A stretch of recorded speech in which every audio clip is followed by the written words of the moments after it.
Hi, I'm Ben, and I fell in love with my cousin Gina. I didn't know she was my cousin when I fell in love with her, but let me start from the beginning. I was a ladies' man because I had the looks and the charm. I'm also an only son from a very wealthy family, so all the ladies wanted to date me. I'm not proud to say that I had lots of girlfriends back then, and I always had to make sure they never met each other. I bumped into Gina at my mate's birthday bash 2 years ago. She had all the qualities I wanted in a woman. Pretty, tall, and beautiful long legs. I tried to talk to her, but she ignored me. I got more obsessed and was determined to make her my girlfriend. I later found out that she was invited by my mate's younger sister, Doris. So I easily got her phone number from Doris. I called Gina the next day and introduced myself as the guy who tried to chat her up during the party. She got pissed and hung up the phone. That didn't stop me. In fact, it made me more determined. So I sent her text messages every single day. When I didn't get any reply, I made a deal with Doris to get her a pair of her favorite shoes in exchange for Gina's house address. She didn't hesitate and gave me her house address, so I started sending flowers to her house. Gina must have been embarrassed because she agreed to go out on a date with me if I stopped sending the flowers.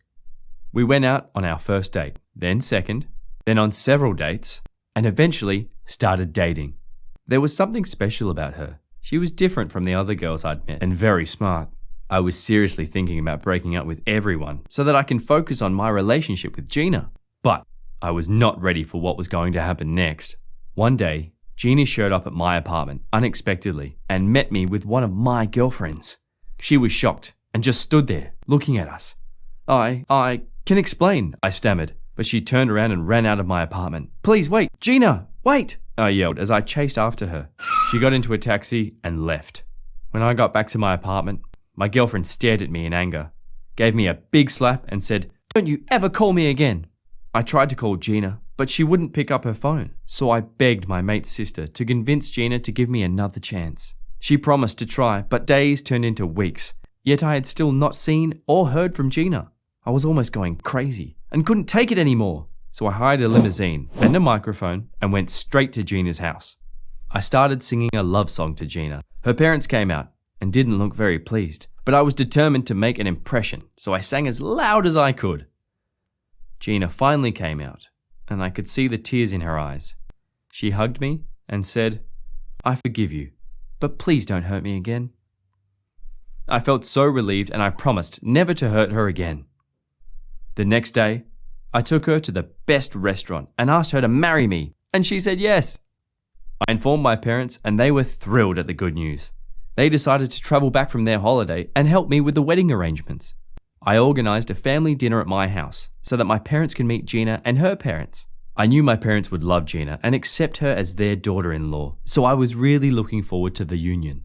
My mum is an amazing cook and, of course, she made sure the dining table was filled with assorted types of food. Anyway, Gina and her parents arrived and I went to open the door. They were excited to see me and I got a big hug from Gina's dad. I ushered them into the living room and introduced my parents. The room suddenly became quiet and I saw my dad stare at Gina's mum in shock. "Beth?"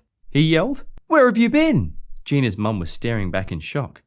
She didn't say a word and then started to cry. My dad rushed up to console her and they hugged each other. "Can someone please explain what's going on here?" I said. Then my dad explained that Gina's mum is his sister, who left the house when she was only 18 because she was pregnant and their parents didn't approve of the pregnancy. My dad further explained that he tried to reach her all these years, but his attempts were unsuccessful. We all just sat in silence for a long time, not saying anything to ourselves, just staring in emptiness.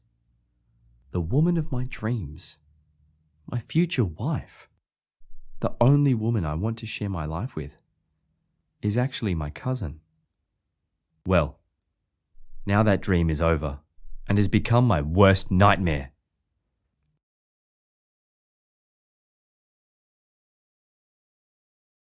We would love to hear your stories, and don't forget to subscribe and hit the notification button for more stories.